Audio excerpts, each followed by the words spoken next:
Back at the table with the line panelists for this week. The UNM Board of Regents announced a new phase in developing the Innovate ABQ site in the Edo neighborhood. Innovate ABQ aims to be a hub for entrepreneurs here in our city. The project will include student housing and workspace, and Mayor Barry has championed the investment in entrepreneurship during his term here, but I'm going to say right now, in my gut, this feels like a major turning point. When I see the artist's rendering of this 5-6-story building here, you can just see that this is going to be, I think, very, very impactful down there, especially with the student housing. What was your sense of it? Absolutely, and we've, I think, and previous administrations have been trying to reinvigorate downtown, and I think the student element, where they get used to the work, live, play mindset, I do think that's key, and that brings a different element, not just the typical downtown urbanites who are a little more sophisticated, but the 20 to 25-year-olds who just, who may decide, okay, this is where I want to stay in the urban center. I want to be close to things, and I think it's really also neat for being a rural state and UNM being such a hub for education. People come from all over the state. How exciting to be a kid from Baird and live downtown. Nicely said. That's interesting, right? 155 units, about 310 students that Merritt's describing. That's no small impact for the local businesses around downtown. No, that's great for downtown. I mean, I have always been a doubter of this project, and I hope it's not a glorified dorm. And I just really question the idea of whether you can build a $35 million building with the tag innovation entrepreneurship on it, and whether if you build it, they will come. I'm not sure about that. I mean, I think there would probably be more impact if we focused on getting small businesses to employ one extra employee rather than attracting How these can big... I do that? I can't afford that. Well, I ain't got no money. It's a small business to bring on. That's a subject we're going to take on for you, $35 Merritt Allen, later. Laura, it's interesting. Dee Dee makes an interesting point about the potential to be just another student housing kind of a thing. But that's sort of what is interesting about this. There's the city, UNM, a lot of people came together quite creatively for the financing. Developers taking a little short on the front end, getting them out on the back end. What's your sense of this project? Is it as big as they're making it out to be, or is it just a dorm? I think it's a really big project. I think it is an interesting mix of private and public investment.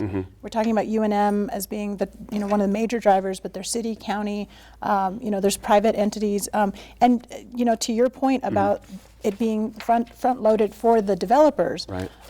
That's true. They have committed to pay for this $35 million building, and that includes Goodman Realty, which is part of Andalus Downtown. They did a fabulous job with that hotel. Yeah. Dale Decker and the Decker Perrick Sabatini architecture firm, which has done an amazing, I know them because of the Green Chamber work that I did and the kind of LEED certified work that they do around the city and around the state. And then we have Signet Development of Ohio. Right. Now, the thing is, though, it's great for us now, but I am concerned about where it goes 30 years from now, which, by the way, I'll be in my 70s, so I'm scared of that. But, but the thing is that it is an upfront, and then UNM basically leases the building back for 30 years. That's right. In that 30-year contract, the first 5 years, they pay $1.8 million a year. Okay, so that doesn't sound too bad.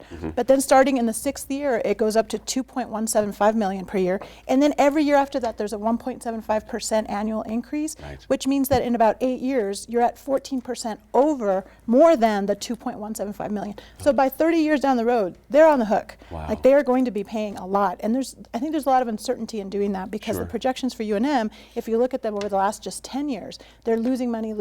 They're having to increase tuition. Where are they going to get that huge amount of money that they're expecting for a balloon payment down the road? That's interesting, because That's the other part nervous. of that problem, Dan, as Laura's describing, that's an administration later, that's a UNM administration later. People come to different ideas, different conclusions, and want to do a new deal. And then after 30 years, they get the building back, which is great, but it's the 30-year-old building. Yeah, well, but it's also, I haven't read that part of the deal. I think that's kind of the new contracts that they're doing. Like, they just did the road from Dallas to Austin. Okay. And they partnered, it was that public-private partnership, and at the end of 15 years, the investment firm turns it over to the state of Texas for $1, but it's supposed to be in top condition. It's supposed to be all the newest they're supposed to keep up with this. Supposedly, and I would assume this is going to be along the same way, we're not turning over 30 years the keys to a building that the pipes are rusted out.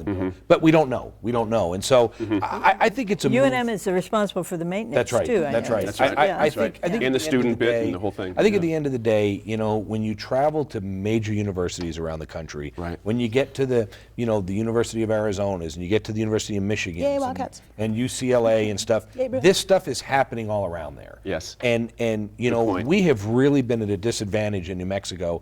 I think we've put ourselves at a disadvantage when you realize that the amount of technology coming out of UNM, coming out of Sandia, coming out of the labs in Los Alamos. I think we've been talking for years, Gene, back when you were doing economic development stuff.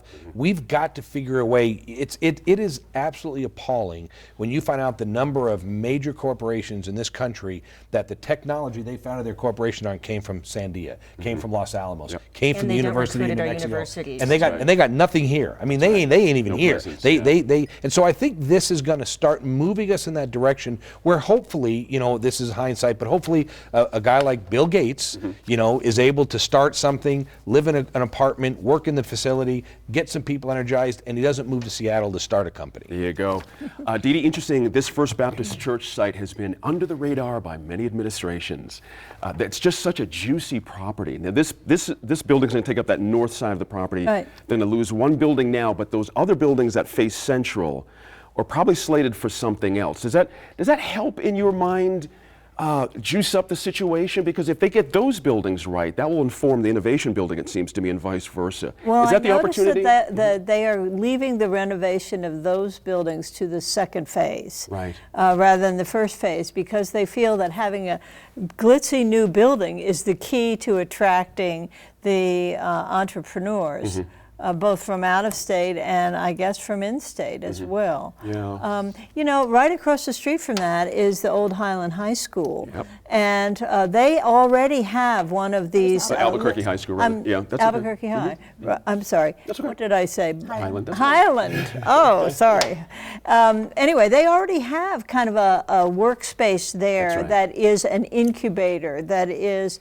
Is working And remember, right there's now. a private called Fat sector, Pipe. remember, there's Yeah, a it's private awesome. sector job also. There's a private sector building that the city is partnered with. Right. That's going to provide the parking garage. That's right. And it's Yeah. right next to this. Right next to it, This is that's part- right. So I mean, there's not only are we doing the Innovate Albuquerque, there's already private sector money that's invested, working with the city to say we're going to provide parking, and they're building that live work facility right there has nothing to do with UNM. It's going to be a place where Right.